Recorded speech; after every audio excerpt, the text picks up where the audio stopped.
Gene bir laf duydum, kırıldı belim.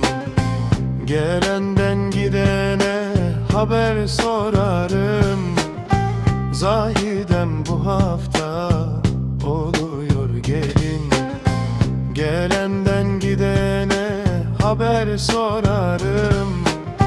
Zahidem bu hafta oluyor gelin. Ezeli bedeli gönül ezeli, çiçek dağı da döktüm ola ezeli. Dolaştım alemi gurbet gezeli, bulamadım Zahidem'den güzeli. Gurbet ellerinde eserim esir. Zahidem kurbanım hep bende mi kusur? Eğer anan seni eğer ana verirse, nemize yetmiyor bu ev kadar hasır.